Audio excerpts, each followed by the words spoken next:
Hello friends, പുതിയൊരു വീഡിയോയിലേക്ക് എല്ലാവർക്കും സ്വാഗതം.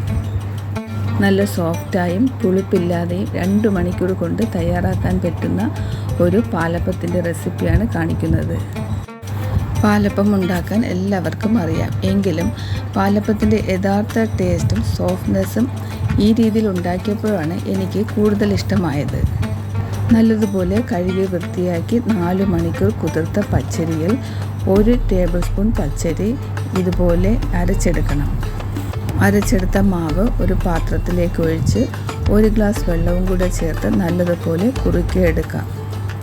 വീഡിയോ കാണുന്ന കൂട്ടുകാർ ദയവായി സബ്സ്ക്രൈബ് ചെയ്ത് സപ്പോർട്ട് ചെയ്യാൻ മറക്കരുതേ. അതുപോലെ കമൻറ്റ് ചെയ്യാനും ലൈക്ക് ചെയ്യാനും മറക്കരുത്. ഇപ്പോൾ മാവ് ഏകദേശം കുറുകി വന്നിട്ടുണ്ട്.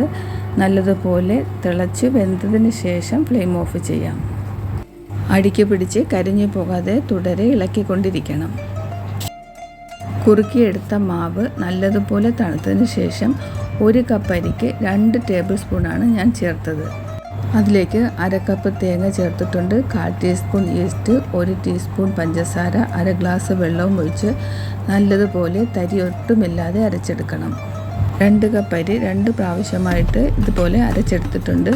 അതിലേക്ക് ആവശ്യമായ ഉപ്പ് കൂടി ചേർത്ത് നല്ലതുപോലെ ഇളക്കി യോജിപ്പിക്കാം. ഇന്ന് രാത്രി അരച്ച് വയ്ക്കുന്ന മാവ് നാളെ രാവിലെയാണ് എടുക്കുന്നതെങ്കിൽ ഈ രീതിയിൽ അടച്ചു വെച്ചിരുന്നാൽ മതി.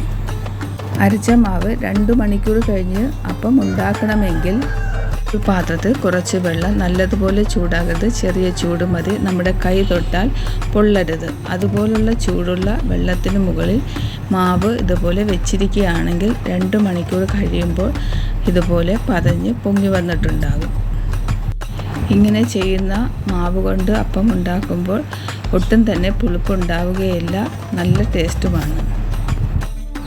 നമുക്ക് ഇഷ്ടമുള്ള വലുപ്പത്തിലും ഷേപ്പിലും എല്ലാം പാലപ്പം ഉണ്ടാക്കാം. വട്ടയപ്പം ഉണ്ടാക്കാനും ഈ രീതിയിൽ തന്നെയാണ് ഞാൻ മാവ് അരയ്ക്കുന്നത്. അതിൽ 1 കപ്പ് അരിക്ക് 1 കപ്പ് തേങ്ങ തന്നെ ചേർക്കും. അതുപോലെ പഞ്ചസാര 1 കപ്പ് അരിക്ക് 2 ടേബിൾ സ്പൂൺ പഞ്ചസാരയും ചേർക്കും. ഇത് കാണുമ്പോൾ തന്നെ മനസ്സിലാകുമല്ലോ നല്ല രീതിയിൽ കിട്ടിയിട്ടുണ്ടെന്ന്. ഇതുപോലെ ബാക്കിയുള്ളതും ചുട്ടെടുക്കാം. കുറച്ച് ദിവസമായി ഞാൻ വീഡിയോ ഇടുന്നത് കുറവാണ്, എങ്കിലും ഷോർട്സ് മിക്കവാറും ദിവസങ്ങൾ ഇടുന്നുണ്ട്.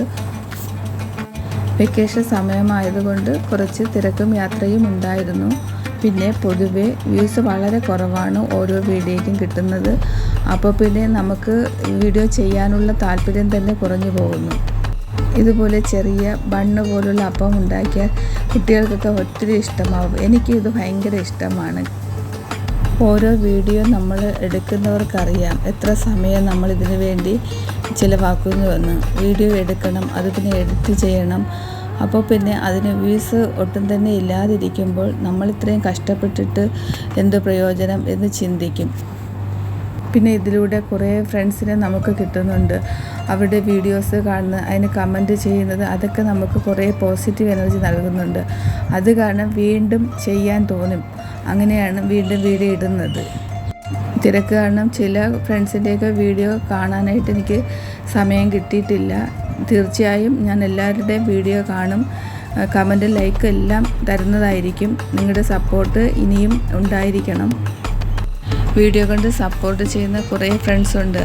അവരുടെ എല്ലാം സപ്പോർട്ട് ഉള്ളത് കൊണ്ട് മാത്രമാണ് വീണ്ടും വീണ്ടും വീഡിയോ ഞാൻ ഇടുന്നത്.